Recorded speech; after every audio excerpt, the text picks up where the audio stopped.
travel bag satu terus belanjaan di depan. Dan perjalanan dari Bungurasi ke Pasar Kembang itu kurang lebih 1 jam.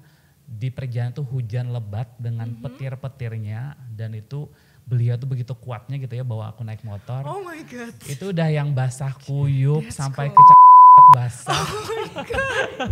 Dan Juang Surabaya untuk ikut audisi. Audisinya di situ ya? Ya, yang lain pada naik mobil gitu ya. Iya, Saya naik kebayang. motor. Dan itu naik ojek. Dan itu subuh-subuh kan jam 4:30 di Pal 16 itu kepecahan ban ojek. Dan itu tuh hampir mau jatuh loh motornya. Ya Allah. Aku jalan kurang lebih sekitar 1 jam sampai pom bensin Ya Pal Allah, 17. Chef, serius Chef? Iya. Kenapa sih? Oh my 4 bulan tuh luar biasa sih. Cuman bagaimana caranya si tekanan tadi dirubah menjadi satu motivasi karena aku berangkat ke Jakarta itu membawa mimpi yang besar. Yes.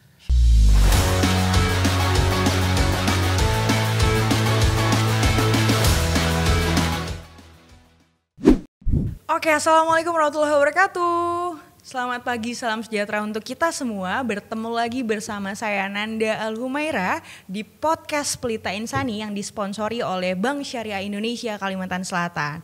Nah, di episode 2 kali ini kita kedatangan tamu narasumber yang sangat inspiratif. Siapa lagi kalau bukan Chef Agus Sasirangan. Tepuk tangan semua. Yeay. Banyak penontonnya Chef. Banyak banget, berapa ribu ya? Banyak. Wah, suaranya udah nongol ya. Oke, Chef, apa kabar? Alhamdulillah baik Mbak Nanda. Oke, Gimana, long sehat? time no see Iya, kita. udah berapa tahun ya? Udah beberapa tahun yang lalu 4-5 ya. tahun yang lalu. Yes. Saya sehat alhamdulillah. Chef, gimana apa kabarnya? Alhamdulillah sehat. Sehat ya? Selalu, sehat selalu. Oke, nah saya udah mulai banyak yang harus dibahas karena ini adalah narasumber yang luar biasa. Oke, setelah tanya kabar, kita akan ngobrol-ngobrol nih nanti Chef. Boleh, Ngobrolnya boleh. santai-santai aja untuk Siap. podcast kita. Ngobrol seputar bisnis-bisnisnya Chef Agus dan beberapa gerakan misi kemanusiaannya dari Chef Agus sendiri. Oke, sebelum itu mungkin ada beberapa yang harus kenal lebih jauh lagi. Karena kalau kenal tuh kita jadi makin sayang ya. Iya, Kalau benar, kata benar. peribahasa. Oke, yang saya mau tanyakan Chef Agus mungkin boleh cerita sedikit nih data dirinya nih ya. Maksudnya yang kita tahu Chef Agus ini adalah pemenang runner up MasterChef Indonesia. Dan selanjutnya banyak sekali torehan prestasi yang sudah banyak dicetak gitu. Jadi saya mau Chef Agus coba digali-gali lagi nih. Siapakah sosok Chef Agus? Silahkan Chef Agus. Oke, kalau nama lengkap sih Agus Gajali Rahman. Oke. Aku lahir di Marabahan 17 Agustus 1986. Jadi pas naikin bendera itu lahir jam 10-an. Masya Allah, ih bener banget ya Iya. 17 Agustus ya Chef. Benar. Alright. Kemudian SD, SMP itu di Marabahan, kemudian SMK di SMK 4 Banjarmasin, kemudian tahun 2006 pernah ikut lomba masak tingkat nasional wakilin Kalsel, Masya dan dari situ masuk 12 besar seluruh Indonesia dan akhirnya dapat beasiswa kuliah di Malang di Fakultas Teknik jurusan S1 Tata Boga. Oke. Dan selama di Malang aku juga termasuk orang yang gila lomba, jadi lebih dari 50 kali ikut kompetisi lomba. That's cool, tepuk tangan dulu guys. Gila, selama kuliah ya di Malang ya. Selama kuliah di Malang dan sedikitnya 18 trofi lah yang dibawa pulang ke Masya Banjarmasin tahun 2010. Jadi selama di Malang tuh luar biasa juga babak belurnya sebelum ikut MasterChef. Gitu ya. Iya. Oke. Berasal dari orang tua yang sangat sederhana, ibuku hanya seorang TKW, kemudian abah itu seorang supir kelotok di Marabahan. Artinya sih sukses tidak hanya untuk orang yang kaya saja ya, Yes. tapi sukses untuk orang-orang yang mau berjuang. Oke, that's cool. Tepuk tangan lagi guys. Kayaknya kita akan penuh tepuk tangan hari ini. Karena merinding ya ngedengar cerita dari Chef Agus sendiri. Sampai akhirnya di 2010 lulus kuliah. Lulus 2010, kemudian balik SMK 4 mengajar sebagai guru honorer. Masya Allah, sempat Kemudian- jadi guru juga. Sempat jadi guru, kemudian sempat That's ikut CPNS juga di Banjarbaru akhir 2010, tapi nggak lolos. Ternyata Tuhan punya rencana lain, dan akhirnya April 2011 ikut audisi MasterChef. 2011. 2011 MasterChef. ikut MasterChef sekitar bulan April. April ya. Oh itu gak akan pernah dilupakan ya. Sampai detail tanggal dan tahun sendiri ya. Karena saya pun yang memang bukan orang Kalimantan Selatan, saya orang Palembang Sumatera Selatan tahu sama Chef Agus. Wis. Karena Masterchef-nya. Nonton TV berarti. Oke, sure, nonton TV.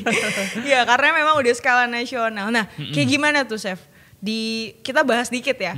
Pengalamannya bisa sampai ajang nasional sendiri. Jadi sebetulnya agak lucu sih ya. Jadi waktu ikut Karena gini, waktu jadi guru honorer itu tinggal di rumah sepupu di Pekauman dan beliau juga ngontrak. Jadi aku juga tidur hanya beralaskan tikar saja, nggak ada TV gitu Luar ya. biasa. Guru honor yang gajinya cuma 8.000 per jam, pernah sebulan tuh cuma dapat 160.000 gitu kan ya. Dan waktu ikut MasterChef tuh sebetulnya nggak pernah tahu itu ajang masak di TV. Oh Aku kira MasterChef itu adalah sekali kompetisi di Jakarta, habis itu udah pulang. Jadi aku itu datang ke Surabaya itu dengan culunnya. Dan di Surabaya itu juga tabungan tuh cuma ada 1 juta, berangkat ke Surabaya, nggak tahu nginep di mana. Chef, jangan biarkan aku menangis Chef mendengar ceritamu, terharu. Terus? Jadi nggak tahu nginep di mana. Akhirnya ada kenal gitu ya sama temen di Surabaya, pernah dulu ikut satu kompetisi, beliau juara 1, aku juara 2. Jadi aku kan kita disuruh bawa bahan dari rumah ya. Jadi aku berangkat dari Banjarmasin ke Juanda itu bawa udang. Kemudian dari Juanda itu ke Bungurasi naik Damri, dan dari Bungurasi itu dijemput sama Ibu Diah namanya. Ibu Diah itu adalah seorang guru tata boga di SMK 6 Surabaya. Aku kira kan Ibu Diah ini jemputnya naik mobil, ternyata naik motor. Ya udah nggak apa-apa, syukur-syukur gitu ya dijemput. Jadi aku ngemangku travel bag 1 terus belanjaan di depan, dan perjalanan dari Bungurasi ke Pasar Kembang itu kurang lebih 1 jam. Di perjalanan tuh hujan lebat dengan petir-petirnya, dan itu beliau tuh begitu kuatnya gitu ya bawa aku naik motor. Oh my God. Itu udah yang basah kuyup sampai ke basah. Oh my God. Dan aku tuh udah yang aku nggak boleh nangis nih. Ini ibaratnya baru babak awal.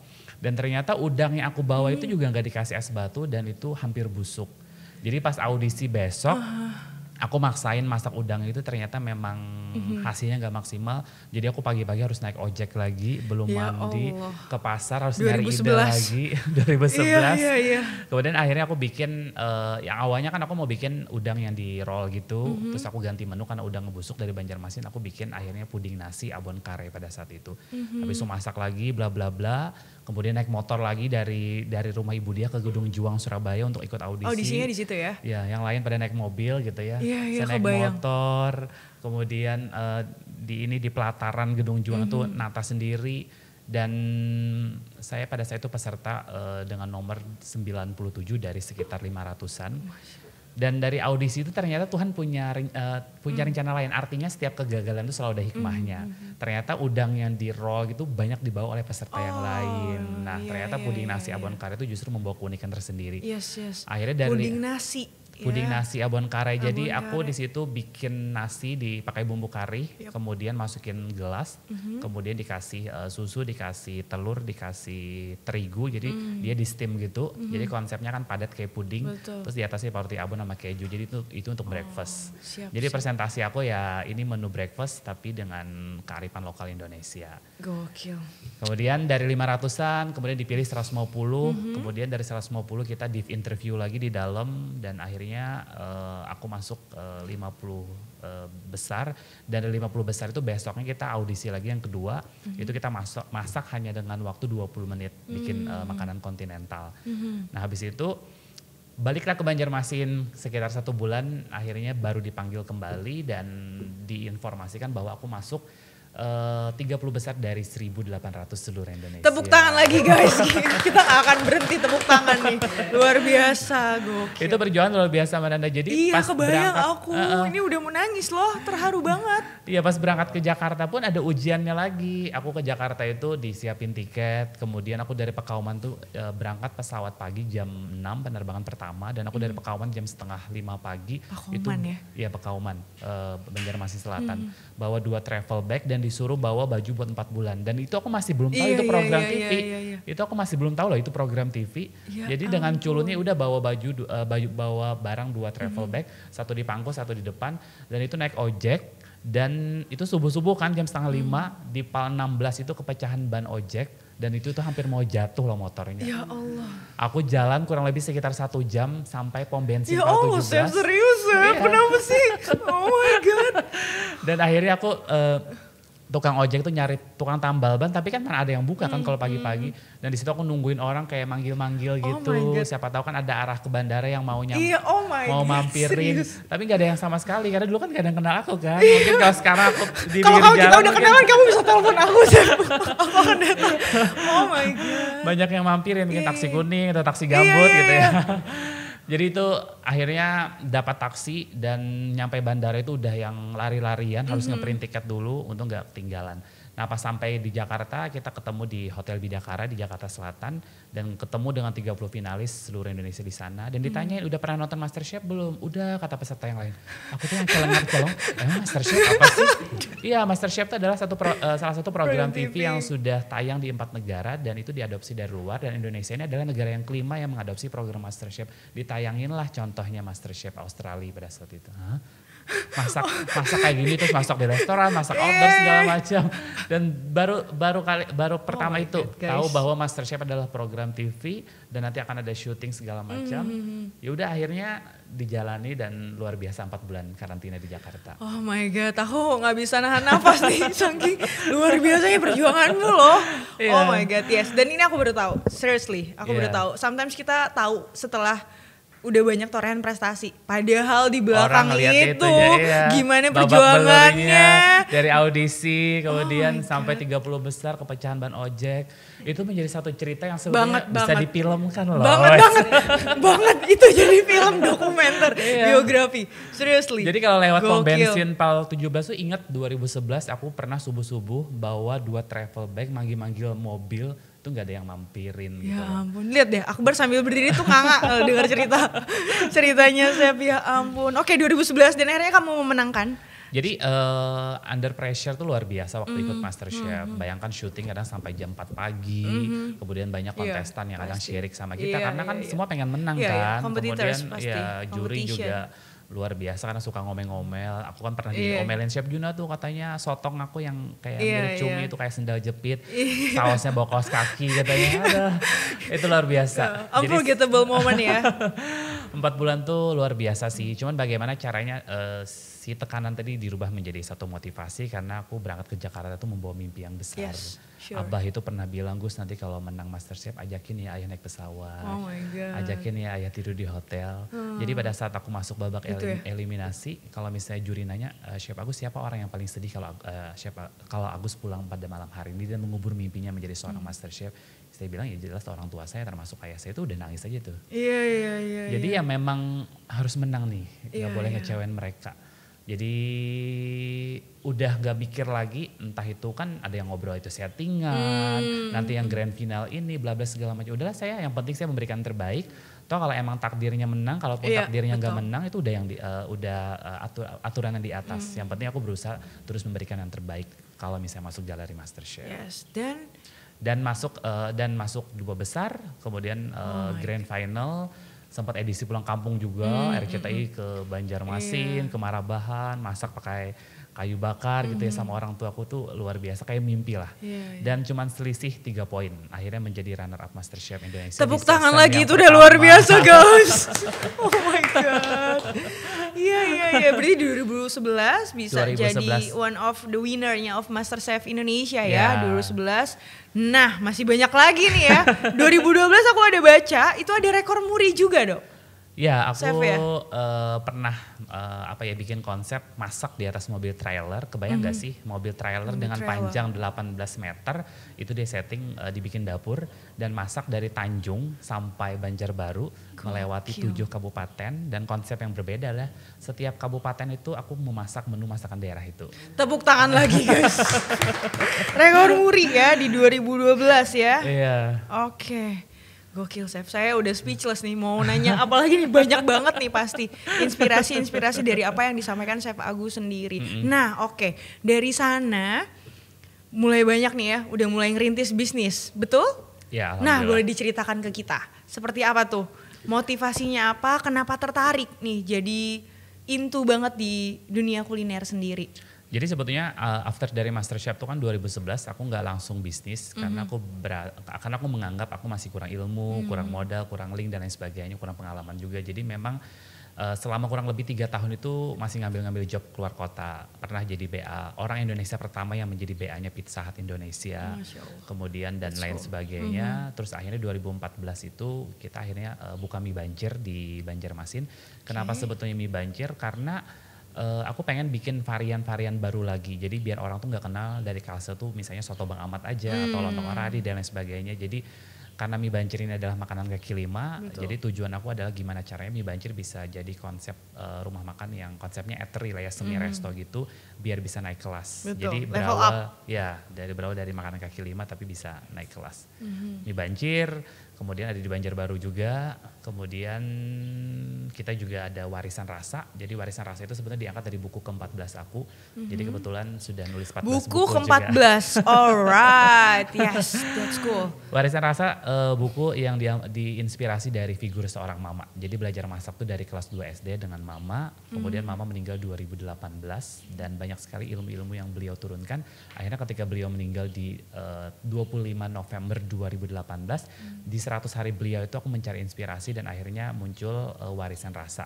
Jadi warisan rasa itu tidak hanya berbicara tentang resep tapi sebuah legacy lah ya, sebuah warisan. Jadi resep yang beliau ajarkan itu aku bukukan dan buku itu di launching di 100 hari beliau, 100% keuntungan itu didonasiin buat anak panti pada saat Masya itu. Allah. Oke, tepuk tangan lagi. Oh my God. Ini bener-bener deh, siapa sih yang gak kenal sama Chef Agus ya? Aku yang bukan orang Kalsel sendiri pun, yang di sini udah almost 9 years, 9 tahun, itu kayaknya kental banget deh Chef Agus Sasirangan. Namanya pun Chef Agus Sasirangan ya memang pemuda terbaik lah, putra daerah kebanggaan Kalsel sih.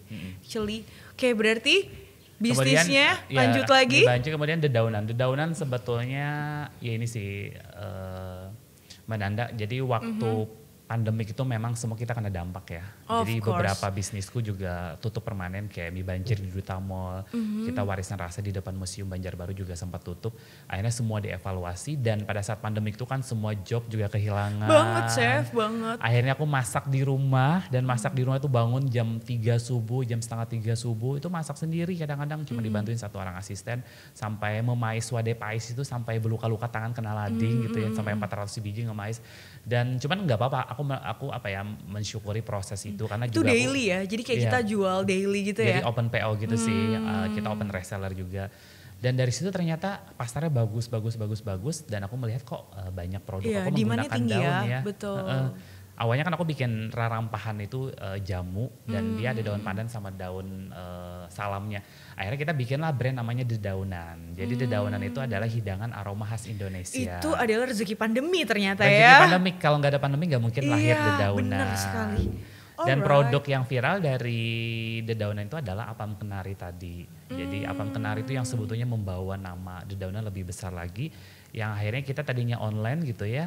Kemudian pernah open PO tuh sehari omsetnya sampai 19 juta. Aku Masya aja sampai Allah. luar biasa. Dan itu ya. dikerjain langsung. Cuman jualan apam gitu ya. Akhirnya kita Agustus 2021 open store di Banjarmasin. Kemudian akhirnya kita dapat tawaran lagi di Bandara Samsudinur. Kita buka store juga di bandara di lantai 2 di ruang keberangkatan bulan Januari tanggal 5. Kemudian tanggal 5 Mei kita buka store ketiga di Banjarmasin. Oke. Jadi kurang lebih nggak nyampe setahun alhamdulillah sudah ada 3 store untuk Dedaunan. Iya. Kayaknya siapa yang nggak tahu deh Dedaunan. Itu balihonya terpampang nyata di jalan provinsi, di jalan utama Kalimantan Selatan sendiri di Banjarmasin ya. Kita Mudah-mudahan hashtagnya deh. tuh apam mendunia. Masya Allah, amin kita aminin ya. Dan insya Allah saya yakin sih dok. Chef tuh kan selalu dok dan chef kan. Oke, soal ngebahas soal pandemi, kayaknya banyak sekali memang yang terkena dampak sih. Ya Benar. beberapa sektor bisnis pasti terkena dampak, termasuk rumah sakit. Sometimes orang mikirnya kayak rumah sakit aman nih pandemi karena orang sakit ke rumah sakit. No, kita juga karena bukan rumah sakit rujukan COVID. Ini kita bahas dikit ya, chef ya. Ya kita juga di awal-awal pandemi juga sempat bener-bener yang there's no patient at all gitu, nggak ada sama sekali pasien karena ya hashtagnya di rumah aja.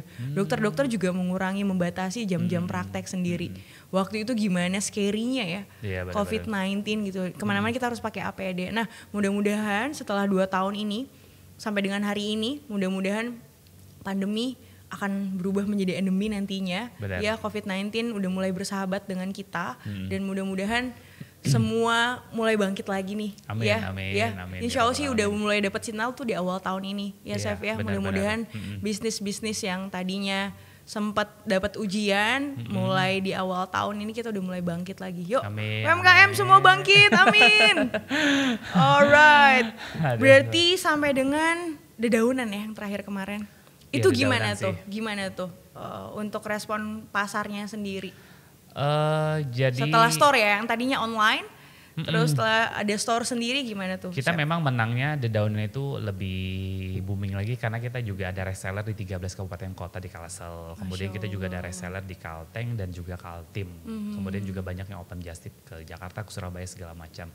Kemudian sebetulnya ketika kita open di bandara itu membuka apa ya? Itu benar-benar kayak pintu gerbang gitu ya. Sure. Dan karena aku lihat selalu tiap bandara itu ada di ruang tunggu waiting roomnya. Jadi dan bandara. Banyak juga yang review katanya bawa ke Australia, bawa umroh ke Mekah Madinah dan segala macam. Jadi pasarnya tuh udah beda gitu loh.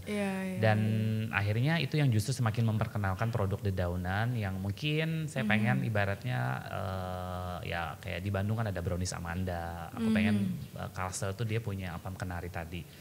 Jadi sampai sekarang alhamdulillah pasarnya bagus. Apalagi aku menemukan produk apam kenari itu dengan formula yang bisa tahan sampai 3-4 hari di suhu ruang. Itu yang membuat kita sebetulnya optimis bahwa ini bisa jadi rekomendasi oleh-oleh. Kan selama ini kan wadah-wadah Banjar kan identik dengan santan dan gampang basi. Betul. Nah itu yang kadang-kadang justru kita tuh nggak bisa yang ada satu produk yang bisa diunggulkan lah ya. Mungkin kayak Lapis Surabaya, Bika Ambon dan lain sebagainya. Jadi ini nggak hanya sekedar kemasan makanan sih. Aku malah ngelihatnya ini udah strategik nih. Lebih ke banyak hal yang Chef Agus lihat gitu loh. Bukan it's not about food gitu loh. Jadi seluruh yang difikirkan dari strategik bisnisnya ada. Terus gimana caranya Kalsel sendiri punya makanan bisa go nasional dan internasional itu luar biasa sih. Dan value lebihnya memang dari apam kenari ini Mbak, kita tuh memang benar-benar support pengrajin gula merah Barabai. Tuh kan. Jadi sebulan tuh kita bisa lebih dari 500 kilo loh. Masya Allah. Kemudian kita kan punya dua varian. Sebulan. Okay, itu lebih dari 500 kilo. Kemudian yang varian merah itu kita pakai tapai singkong dari gambut. Kalau yang pandan itu pakai tapai beras dari gambut. Dan tapai singkong itu juga kita lebih dari 500 kilo loh sebulan. Maksudnya ketika saya datang ke pengrajin gula merah itu loh, sekarang yang naik pesawat tuh ada apam kenari, ada gula merah pian. Kalau misalnya nggak ada gula merah nggak mungkin ada apam kenari. Dan itu luar biasa, maksudnya banget luar biasa bukan itu hanya Chef. Sekedar kue daerah loh, tapi ada tangan-tangan orang yang kita bantu. Sampai jadi output apam sendiri ya, itu dia ya. Ternyata ada dari daerah sini, dari daerah, pokoknya semua meliputi Kalimantan Selatan gitu loh ya. Banyak sih produk yang kita punya, kita juga bikin awa banana, jadi itu dari pisang awa. Pisang awa itu kan kalau di daerah Binuang kan dibikin rimpi, dan dari segi kesehatan kan dia bagus buat penyakit mah. Nah itu kita inovasikan lagi jadi banana cake gitu. Tuh ada faktor, dalam artian ada di input juga sektor kesehatannya. Benar. Gokil banget sih Chef. Dan dedaunan itu juga sekarang itu mengarah menjadi rumahnya UMKM. Jadi ketika kita buka di store di Banjarmasin, Mbak Nanda, kita itu juga memfasilitasi produk UMKM. Jadi banyak sekali ketika aku open ke mereka ya, kita jadi rumahnya UMKM nih. Jadi semua produk tuh kita tester dulu, kita kurasi dulu. Dan ada juga, ada juga beberapa yang kita kasih masukan, Bu kayaknya dikurangin ini Bu, kayaknya kemasannya harus dibaikin bla bla bla. Dan akhirnya memang jadi rumahnya UMKM, bahkan produk kita hanya sekitar 30% lah. That's cool. 70% itu adalah produk UMKM. Tepuk tangan lagi guys. Serius, aku bangga banget sih ada duduk di sini ngedengerin ceritamu dari awal sampai dengan saat ini tuh luar biasa sih. Jadi maksudnya aku pengen berbagi rezeki sih buat yang lain. Karena mungkin kalau orang melihat, oh enak sih Chef Agus jualan laku karena dia punya nama. Ya semua punya nama lah ya. Cuma hanya proses yang berbeda. Jadi setidaknya aku bisa ngegandeng yang lain. Jadi banyak yang kita hadirkan Mbak Nanda. Ada kue masubah namanya. Mungkin kalau di Palembang ada masubah ya. Nah Banjarmasin juga sebenarnya ada. Cuma dia memang aroma rempahnya dia lebih kuat termasuk yang kayu manis. Dan itu hanya 1-2 orang loh di Banjarmasin yang melestarikan itu. Jadi salah satu pesan Ibu Wali Kota Banjarmasin, Gus gimana caranya dedaunan bisa hadir menjadi tempat yang juga menyiapkan si wadah masubah tadi. Jadi kita ada jual wadah masubah, bahkan kemarin kita pas grand opening kita nge-launching yang namanya wadah basumap. Itu dengan kemasan yang bagus. Jadi kue bingka, amparan tatak, sari muka itu udah kita kemas pakai box mika, kemudian pakai ada katalognya juga, terus nanti dimasukin dalam kotak lagi. Jadi lebih aman. Level up yang tadi udah dibahas ya. Oh my God, keren sih dok. Dan banyak keren lagi. Iya makanya kayaknya kita nggak cukup deh. Kayaknya ini berapa sih durasinya Li? Itu kan udah mau setengah aja. Kayaknya nggak apa-apa deh, khusus kali ini kita kasih durasi yang lebih panjang ya buat Chef. Karena ini apa-apa buat tayang di mana gitu ya. Ini belum separohnya guys, ini belum separohnya. Oke, di tengah kesibukan Chef Agus sendiri, aku juga ada baca dan ada ngeliat juga beberapa gerakan kemanusiaan nih, misi-misi kemanusiaan. Nah itu boleh diceritain gak? Dan selain itu aku akan bahas gimana caranya Chef Agus ngatur waktu itu semua. Oh my god. Oke, silakan dulu nih untuk misi kemanusiaannya nih. Yang kaitannya dengan kuliner dulu, aku sebetulnya punya yang namanya Sedekah Resep. Apa tuh? Jadi itu satu akun Instagram, Sedekah Resep. Inspirasinya adalah dari figur seorang mama. Jadi mama itu the power of sedekah dalam hidup beliau. Ketika jualan di salah satu warung di Marabahan, kadang-kadang orang pemulung dikasih makan, kemudian orang gila dikasih makan. Nah itu yang luar biasa yang jadi inspirasi aku. Maksudnya itu warisan yang harus diwarisi oleh anak-anaknya. Akhirnya aku bikin yang namanya Sedekah Resep. Jadi di Instagram itu aku nge-share resep yang mudah-mudah untuk ibu-ibu di rumah. Untuk tutorial memasaknya itu masuknya ke YouTube. Jadi ada dapur Sedekah Resep. Itu yang YouTube. Nah kemudian aku juga bikin kurang lebih sudah 3 tahun itu ya bikin program yang namanya adalah Sedekah Receh. Jadi kalau Sedekah Receh itu di bawah naungan dari Yayasan Agusta Sirangan. Programnya adalah Sedekah Receh bangun masjid. Nah inspirasinya dari mana? Kalau kita ngobrol receh kan di mana-mana ada receh ya Mananda ya. Kadang-kadang di dompet, di bawah bantal, di laci dan sebagainya. Awalnya dulu 3 tahun yang lalu aku ngumpulin gitu ya, aku donasiin ke masjid. Aku kumpulin, aku donasiin ke masjid. Habis itu aku terpikir pada saat di jalan, di mobil, kenapa ya gak diniatin bangun masjid aja dari receh? Dari hal sederhana gitu loh. Kayaknya aku gak berhenti mengucap syukur deh ngedenger cerita Chef Agus sendiri luar biasa. Ya akhirnya kita launching 3 tahun yang lalu di Vape Hotel di Banjar Baru. Kemudian dari situ aku langsung memikirkan masjidnya harus dibangun di mana nih. Akhirnya aku nyari tanah gitu ya di daerah Marabahan. Dan aku pengen masjid itu dibangun di area Jembatan Rumpiang. Yang mana Jembatan Rumpiang kan jadi ikon di sana. Dan aku pengennya masjid itu konsepnya masjid terapung. Masjid berbasis budaya dengan desain rumah Banjar, kemudian juga menjadi wisata religi juga. Akhirnya kita dapat tanah yang itu diwakafkan sama si bapak itu. Setelah aku muter-muter keliling, kemudian aku juga ketemu salah satu notaris dan beliau juga berdonasi untuk membuatkan yayasan kita secara gratis. Ada juga yang mendonasikan desain masjidnya. Berawal dari niat ya, rezeki itu langsung kebuka ya. Banyak banget akhirnya orang-orang baik yang datang dengan program itu. Dan untuk program itu biar orang Banjar itu gak panas-panas ayam gitu ya. Biar terus konsisten, akhirnya aku bikin program yang namanya Wisata Hati dan Rasa. Nah Wisata Hati dan Rasa itu pengajian Mbak Nanda. Jadi di situ itu pertama di Indonesia kolaborasi antara Ustadz dan Chef. Jadi Ustadz berbicara tentang hati, kemudian Chef berbicara tentang rasa. Nah itu inspirasinya dari mana? Ternyata ya hati dan rasa itu saling berkaitan loh. Ini contoh misalnya waktu aku umroh gitu ya sama mamaku. Jadi makanan di hotel itu kurang enak dan itu mereka jadi kayak ngegerutu gitu loh. Di masjid itu ngegerutu, oh ternyata dari rasa itu udah kaitannya ke hati ya. Ih bener banget. Jadi kalau misalnya rasa makanan enak kayaknya semangat ibadah juga baik. Kalau misalnya hatinya baik untuk semangat makannya juga bagus. Ih gokil sih. Kamu bener-bener kayaknya ini udah jadi pengajian, kreator udah, oh my god. Jadi pengajian itu ada tausiah dari Ustadz dan setiap minggu itu ada tema yang berbeda-beda. Kemudian kita ada demo masak, jadi ada sedekah resepnya. Jadi sedekah resep itu juga jalan, jadi X kayak sedekah receh, X sedekah resep. Karena kalau misalnya pengajian kan biasanya ibu-ibu cuma dapatin tausiahnya aja kan. Nah karenanya pasarnya banyak ibu-ibu, kenapa enggak kita sugihin demo masak sedekah resep. Jadi ada demo masak juga di situ. Kemudian juga ada penggalangan dana sedekah receh. Dan setiap pengajian tuh lumayan Mbak Nanda. Kalau misalnya ini jamaahnya banyak, kita pernah sekali pengajian tuh bisa dapat sampai 11 juta, 9 juta, ya minimal biasanya mentok-mentok 1,5 sampai 2 juta itu. Dan itu pendapatan rutin yang kita dapat setiap harinya. Untuk build masjid? Untuk pengajian sebulan 2 kali maksudnya. Jadi di Warisan Rasa di warungku di Banjarbaru, aku komitmen setiap Jumat itu tutup itu hanya untuk kegiatan sosial, si pengajian sedekah receh.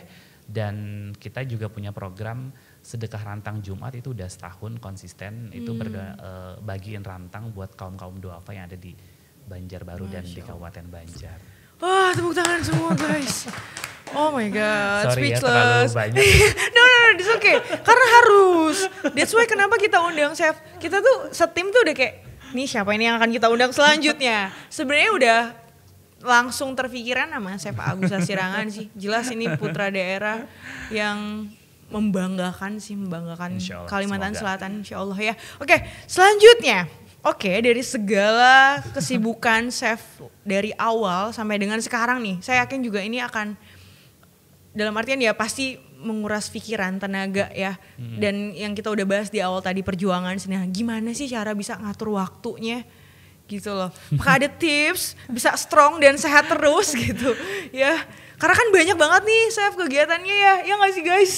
Jadi aku tuh pernah gitu ya chat sama temanku tuh bilang tau nggak yang membuat usaha kamu tuh jadi berkah. Apa aku bilang, kamu tuh nggak pernah sakit. Yes. Kenapa nggak pernah sakit? Karena banyak orang yang bergantung denganmu katanya. Masya Allah. Aku jadi kayak oh iya ada benernya. Dan aku termasuk orang yang jarang sakit loh Mbak Nanda. Maksudnya apa yang aku lakukan, maksudnya dengan berbagai macam aktivitas bidang dan sebagainya, program dan lain sebagainya itu sebetulnya aku semua suka.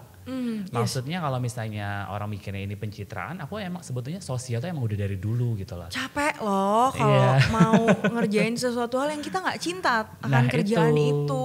Maksudnya gini, bisnis aku suka, aku nulis itu suka dari kelas 1 SMK. Aku dari kelas 1 SMK tuh udah pernah ikut lomba nulis tingkat nasional. Dan aku suka apa ya, selalu menceritakan gitu loh maksudnya. Dan kalau misalnya Mbak Nanda ngeliat di postingan Instagramku, di feed itu aku selalu menulis gitu loh. Iya. Maksudnya pasti dong, siapa sih yang gak follow? Chef Agus, pasti semua follow. Ya jadi kenapa sebetulnya juga suka menulis, karena seorang penulis itu ketika penulisnya meninggal, karyanya nggak pernah mati, karyanya nggak pernah mati. Itu yang membuat aku juga harus menjadi seorang penulis. Jadi aku nulis suka, kemudian juga ya masak pasti lah ya. Kemudian bisnis aku juga suka karena aku percaya bahwa memasak itu adalah ibadah dan bisnis pun banyak juga. Nih kayaknya highlight kita, banyak banget nih kayaknya semua obrolan kita tuh jadi highlight loh. Oke. Bener gitu loh Mbak, karena memang aku mencoba. Masak adalah ibadah, that's cool. Ya seorang ustadz dia berdakwah dengan tausiahnya dan aku berdakwah dengan aku memasak. Jadi aku selalu menyuarakan ada aroma surga di dapur gitu. Masya ya. Allah. Ada tiket untuk kaum hawa ke surga di dapur itu ya dengan memasak. Bener banget. Nah sekarang kalau kita membahas nih ya, memasak tuh kan tidak hanya sekedar mengenyangkan perut tetapi membahagiakan orang lain. Nah salah satu cara membahagiakan anak, suami ya dengan masakan. Pasti beda lah Mbak Nanda, bungkus di luar gitu ya dengan nyambel walaupun hanya bahagia dengan itu dadar. Bahagia. Ya bahagia itu adalah di saat kita bisa membahagiakan orang lain. Benar. That's cool. Oh my Dan God. salah satunya itu ya dengan masakan. Maksudnya gini, kalau misalnya masakan kita tercium katanya dengan tetangga, disitulah kita harus berbagi. Dan itu akan memperbaiki hubungan bertetangga dengan memasak. Kemudian ya seorang istri membahagiakan anak suaminya adalah dengan masakan. Kemudian juga bisnis. Nah ketika kita bisnis kuliner banyak sekali jembatan rezeki yang kita buat. Walaupun dia hanya sekedar tukang cuci piring tapi dari gajinya dia buat ngasih orang tuanya di kampung, ngasih adanya buat sekolah dan itu kan ibadahnya luar biasa. Makanya sebetulnya bisnis gak hanya sekedar. Jadi bukan hanya chef, entrepreneur juga. Oh my God. Ini bisa jadi ustadz juga loh. Highlightnya banyak banget tadi yang disampaikan.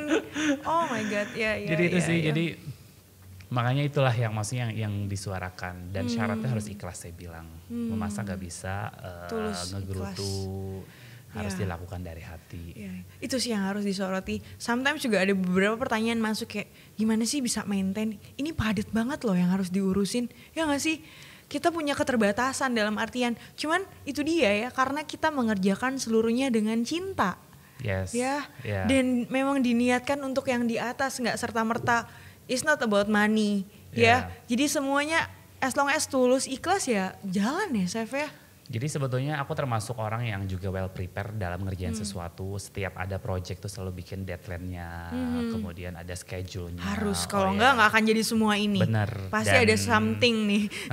Sesuatu yang berhasil itu nggak mungkin nggak ada yang namanya persiapan. Nggak ada yang instan ya, bener ya. Sama halnya kalau misalnya cooking demo. Kenapa aku biasanya suka double check setiap bahan-bahan ingredient yang mau dibawa pada saat off air. Karena semua itu dengan harus adanya persiapan kalau misalnya kita mau berhasil. Nggak mungkin kan tiba-tiba demo masak keju ketinggalan, pisau ketinggalan. Karena apa? Karena kurang persiapan tadi. Nah artinya ketika kita gagal berarti kita telah mempersiapkan untuk gagal sebetulnya. Highlight lagi nih, ini highlight lagi nih. Oke. Kalau kita mau berhasil berarti kita harus mempersiapkan untuk berhasil juga. Cool. Jadi itu sih, jadi aku juga melakukan sesuatu tuh ada biasanya skala prioritas. Nah misalnya prioritasnya apa nih bulan ini, ya itu berarti harus dikerjakan yang diutamakan. Kemudian ya semuanya by schedule aja sih Mananda. Pasti. Untuk eksekusi sesuatu memang kita harus plan, ya kita harus punya rencana. Ya, oke. Dan berbagi itu sangat bahagia sekali sih, karena kemarin aku percaya itu. Mungkin kalau Mananda lihat story aku kemarin banyak banget yang DM, kita baru aja menyambangi anak-anak disabilitas di daerah Sungai Tiung di Cempaka. Dan itu kemarin kita ketemu dengan puluhan anak-anak disabilitas dan mereka itu rata-rata anak yatim dan piatu, bahkan ada yang yatim piatu.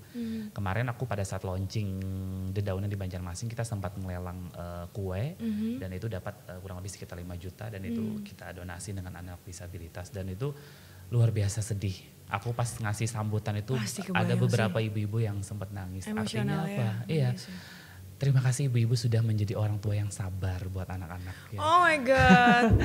Karena mereka itu adalah anak-anak yang spesial. Yang telah anak-anak dititipkan istimewa Tuhan sih. gitu. Anak-anak yang istimewa. Iya. Artinya kan ngelihat, aduh mereka ada yang nakalnya luar biasa.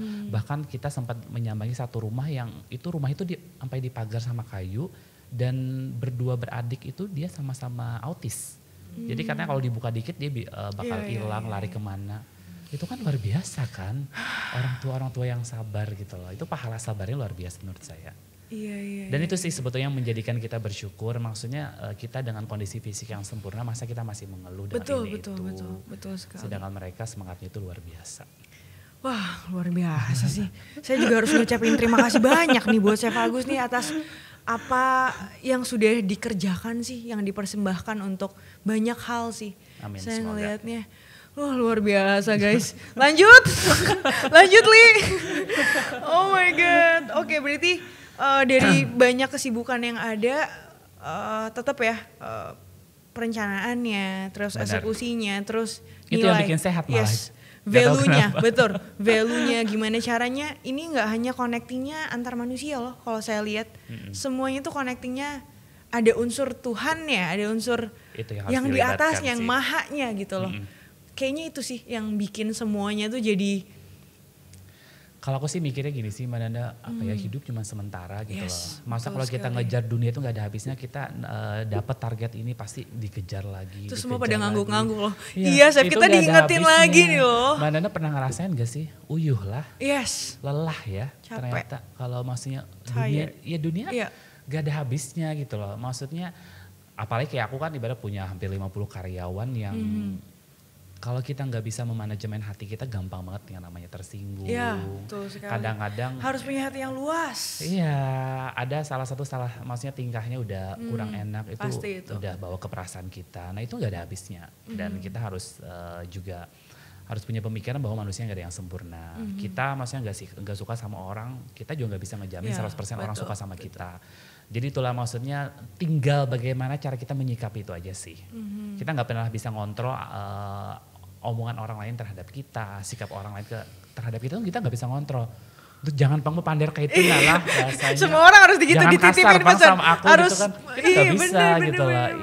Yang hanya kita bisa lakukan adalah menyikapi itu. Iya. Itu sih yang maksudnya aku juga banyak belajar tentang manajemen hati, manajemen emosi. Terlihat dari cara Chef menyampaikan all the things yang udah kita bahas dari awal sih. Yang pasti seluruh pengalaman yang ada buat kita tuh makin mature. Buat kita tuh makin mature, dewasa. Ya itu karena nggak ada yang instan, semuanya tuh ada prosesnya ya. Inilah menjadikan Chef Agus Sasirangan yang sekarang tepuk tangan lagi, gokil. Jangan-jangan ada yang nggak disampaikan nih? Tiap hari itu sebetulnya sekolah kehidupan sih menurut aku. Dan kalau misalnya nggak diuji itu kita nggak sekolah sih menurut aku. Dan semua itu kan nggak mungkin didapat di bangku kuliah atau mungkin di bangku sekolah. Jadi ya setiap hari kita emang harus menerima tantangan biar mental kita juga semakin kuat. Kemudian dalam bisnis juga kita harus gagal. Gak mungkin kan kalau misalnya kayak sukses terus, laku terus juga kan biasa-biasa aja. Bener. Itu sih yang membuat kita akhirnya bisa semakin kuat. Ya. Let's go. Oke. Lagi. Terima kasih Chef. Ini ceritanya udah luar biasa sih, sangat menginspirasi. Nggak salah kita memang mengundang Chef Agus Sasirangan untuk hadir di podcast Pelita Insani. Yeay, tepuk tangan semua. Ya, untuk semua nantinya ini akan tayang di Spotify kita dan di YouTube channel nantinya. Terima kasih sekali lagi saya ucapkan. Sama-sama, Ada Nanda. pesan dan kesan nih, Chef, atau boleh cerita sedikit sebelum kita closing? Apakah nanti bisa diceritakan plan ke depan? Atau udah nanti dulu plan? Biasanya kalau plan tuh harus dipersiapkan segala sesuatu halnya ya. Atau kesan dan pesan silahkan Chef di closing kita kali ini. Paling di closingnya apa ya, aku sih pengen sih ngajak anak-anak muda khususnya Kalimantan Selatan untuk semakin aware terhadap lokal produk, kemudian terhadap budaya Kalimantan Selatan. Karena menurut aku siapa lagi sih kalau bukan generasi muda Kalimantan Selatan gitu loh. Maksudnya banyak sekali sebetulnya potensi-potensi kita baik dari segi kuliner, kain daerah dan budaya yang lain gitu loh. Sebetulnya ketika kita kemas bagus, kemudian menarik dengan sentuhan orang-orang kreatif, pasti kita juga produk-produk kita bisa bersaing. Dan aku pengen sih maksudnya Kalimantan Selatan tuh tidak hanya dikenal dengan batu baranya saja atau mungkin dengan pasar terapungnya, tetapi banyak sekali potensi-potensi yang lain dan itu semuanya harus diolah oleh anak muda. Oke, yuk anak muda yang masih muda di sini. Yuk kita sama-sama. Ya, saya setuju sih actually banyak sekali potensi yang bisa digali. Banyak banget. Ya, saya sebagai pendatang juga ngelihat luar biasa potensi dari segi pariwisata. Benar. Ya, banyak sekali yang memang ini harus level up nih, harus naik kelas nih. Iya. Ya, kalau bukan kita siapa lagi ya? Siapa Chef, lagi kalau ya? bukan orang Banjar siapa lagi bahasanya. Betul. Jangan sampai ibaratnya justru orang luar lebih bisa memanfaatkan peluang itu. Kan jadi kayak tamparan juga sih buat kita. Betul. Itulah intinya kita harus bisa menjadi tuan rumah yang baik. Dan semoga setiap orang yang berkunjung ke Kalimantan Selatan itu juga mendapat kenangan yang indah gitu loh. Oke, tepuk tangan lagi. Terima kasih. Kita sudah sampai di penghujung acara. Sekali lagi terima kasih. Sama-sama Mbak Nanda. Terima kasih banyak atas kesempatannya sudah mau hadir di podcast Pelita Insani dan sudah mau berbagi cerita. Ini serius saya baru denger seluruh cerita Chef Agus gimana perjuangannya sampai ada dengan di titik ini gitu. Luar biasa, mudah-mudahan doa kita semua, mudah-mudahan Chef Agus sehat selalu, Amin, ya Rabbal alamin. murah rezeki dan sukses tentunya. Amin. Oke, Amin. dari kita itu aja, kita tutup dulu. Terima kasih semua, saya tutup. Assalamualaikum warahmatullahi wabarakatuh. See you di Waalaikumsalam next episode warahmatullahi podcast Pelita Insani. Yeay.